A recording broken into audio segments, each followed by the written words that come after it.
Assalamualaikum warahmatullahi wabarakatuh. Alhamdulillah, salatu wassalamu ala rasulillah. Mabat kaum muslimin yang dirahmati Allah subhanahu wa ta'ala.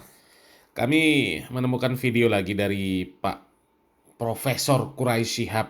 Ya, ini lagi-lagi Pak Profesor Quraisy Shihab mengeluarkan statement-statement yang aneh, ya, aneh, nyeleneh. Ya, memang seperti itu pemahaman dari Pak Quraisy Shihab, aneh dan nyeleneh, ya. Ya sepertinya memang ini video lama juga ya, tapi pemahaman-pemahaman yang seperti ini tetap harus diluruskan ya. Dulu kita pernah mengangkat video dari Pak Quraisy Shihab ini, di mana Pak Quraisy Shihab mengatakan kita ini nggak boleh merasa paling benar sendiri ya.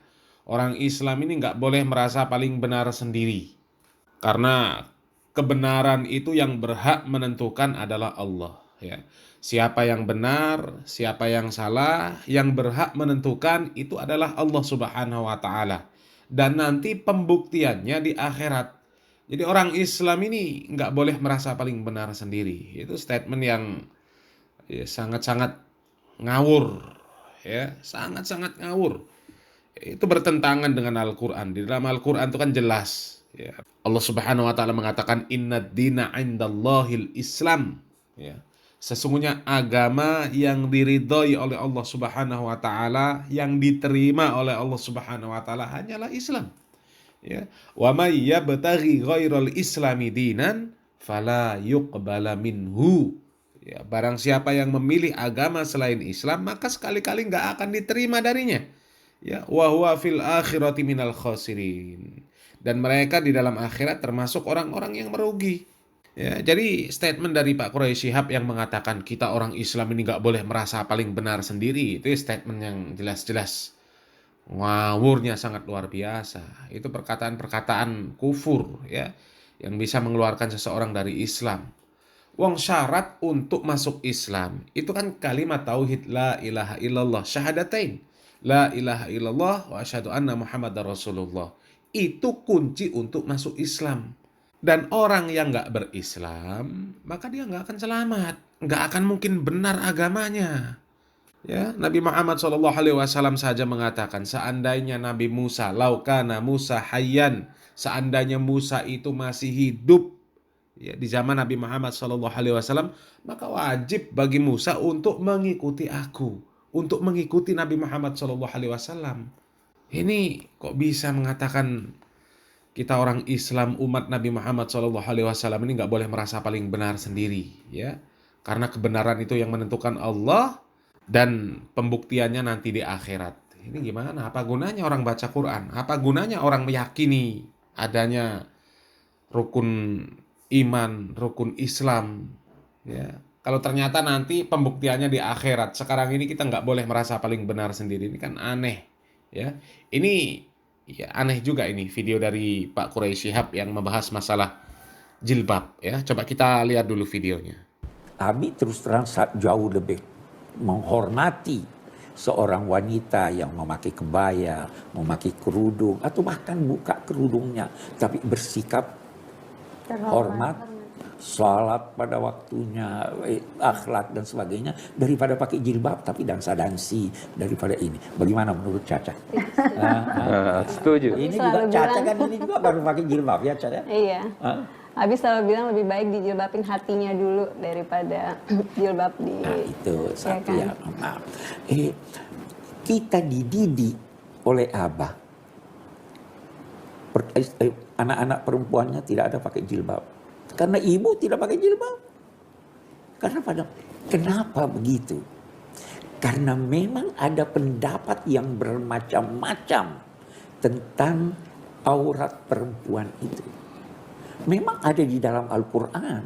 Tetapi perintah dalam Al-Quran itu tidak semuanya wajib. Tidak semua wajib. Sehingga ulama beda-beda pendapat. Hadis-hadis yang berkaitan dengan itu beda-beda pendapat ulama. Sehingga banyak pendapat. Itu yang Abi kemukakan di buku. Nah, Abi ingin berkata begini, bahwa pakailah jilbab dengan kesadaran. Yang sudah pakai jangan buka. Yang belum pakai Jangan berkata bahwa dia melanggar agama. Ya kan? Tapi biar dia sadar, kalau dia sadar bahwa ini memang boleh, kenapa kita harus larang? Memang Quran dan hadis tidak secara tegas berkata wajib. Astagfirullahaladzim.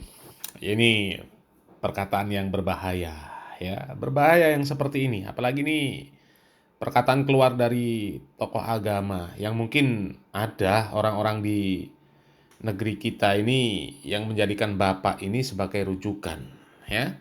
Dan Bapak ini mengatakan ya, di Al-Quran itu nggak ada ya perintah yang menunjukkan itu wajib.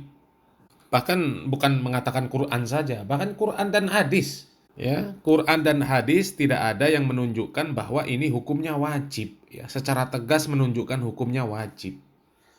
Ini parah ini. Ya, kaidah fikih. Ya, itu kan mengatakan al aslu fil amri lil wujub. Ya, illa ma dallat dalilu ala khilafih. Ya. Jadi hukum awal perintah itu menunjukkan kepada perkara itu adalah wajib, ya, kecuali ada dalil yang menunjukkan hukumnya itu sebaliknya, nggak wajib. Lah sementara mana ada dalil yang menunjukkan bahwa tutup aurat hukumnya nggak wajib. Ya. Justru dalil yang menunjukkan bahwa dulu ketika turun ayat tentang perintah menutup aurat, itu perempuan-perempuan di zaman Nabi, mereka langsung mengambil kain apa saja yang ada di dekat mereka untuk menjadikannya sebagai jilbab. Ya. Aisyah radhiyallahu taala anha, beliau mengisahkan, ya, ketika diturunkan surat An-Nur ayat 31, ya, wal yadribna bihumurihinna ala juyubihinna, ya, dan hendaklah mereka menutupkan kain kerudung ke dada, ke leher mereka, ya. Maka Aisyah radhiyallahu taala anha mengatakan, ya, perempuan-perempuan langsung merobek selimut, ya, kemudian menjadikan selimut tersebut sebagai kerudung mereka, ya. Mereka langsung berkerudung pakai selimut, ya, dan itu hadis riwayat Bukhari, ya. Kemudian ada lagi hadis dari Ummu Salamah radhiyallahu anha, ya. Beliau juga mengatakan setelah turun ayat dari surat Al-Ahzab ayat 59, ya. Beliau mengisahkan bahwa wanita-wanita Ansor, ya, pada saat itu keluar dari rumah mereka, ya. Mereka terlihat seperti di kepala mereka bertengger burung-burung gagak, ya. Terlihat mereka memakai pakaian-pakaian hitam, memakai jilbab berwarna hitam.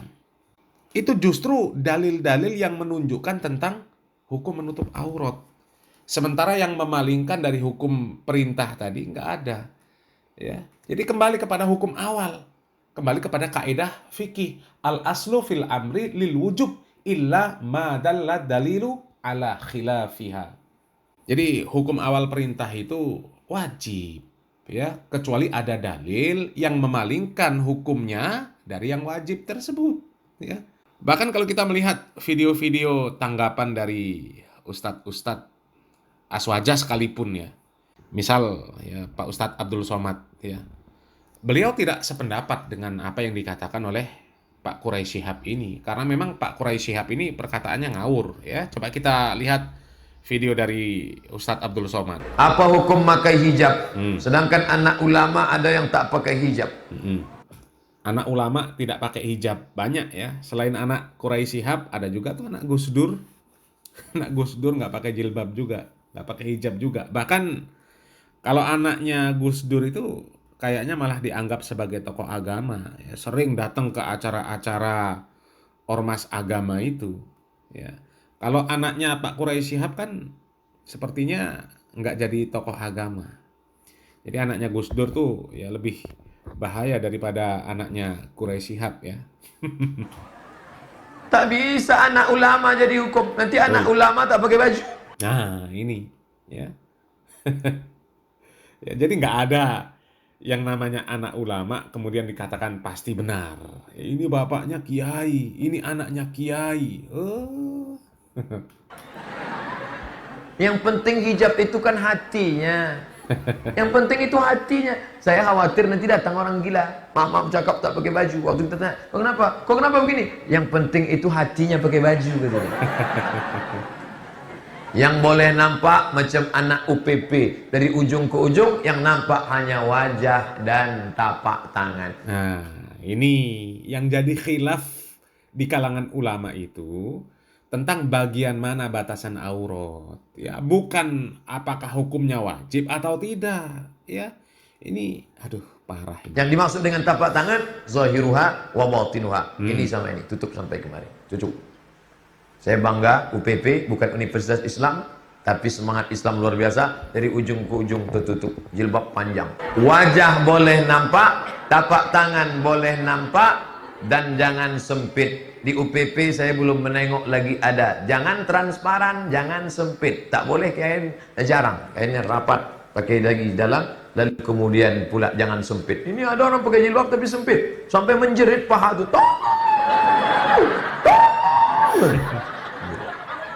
Jangan. Ya, jelas ya. Jadi yang jadi khilaf di kalangan ulama itu bukan masalah hukumnya wajib apa enggak, tapi batasan, ya. Masalah muka, apakah muka masuk aurat atau bukan, ya. Itu. Ya, jadi kalau perkataan dari Pak Quraisy Shihab itu ya jelas-jelas ngawur, ya. Sekarang coba kita simak, ini ada video tanggapan sedikit juga, ya, ini menanggapi Pak Quraisy Shihab, video dari Ustadz Firanda Andirja. Contohnya khilaf yang tidak ada kemudian dimuncul-munculkan sekarang. Dan ini banyak contohnya. Seperti di Indonesia lagi ramai sekarang misalnya masalah jilbab. Ternyata ada seorang doktor dari Mesir, Dr. Quraisy Shihab, dia mengatakan bahwasanya masalah pakai jilbab masalah khilafiyah. Maka tidak perlu diingkari. Tidak pakai jilbab juga tidak apa-apa. Ada ulama yang mengatakan tidak mengapa tidak pakai jilbab, maka tidak boleh diingkari. Ini khilaf ngawur. Tatkala kita membaca buku-buku literatur fikih, buku-buku tafsir, semua ulama berpendapat bahwasanya jilbab itu apa? Wajib. Khilaf mereka cuma masalah apakah wajah ini ditutup atau tidak. Itu khilafnya pada poin tersebut.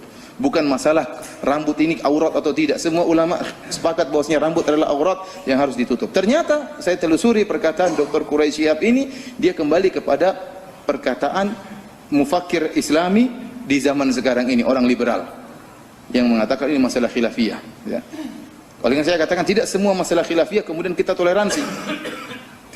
Cek dulu apakah khilaf ini benar-benar khilaf oleh para ulama atau khilaf buatan, khilaf yang diada-adakan. Ya, itu tadi ada dua video tanggapan ya dari Ustadz, yang satu Aswaja, yang satu Salafi, ya.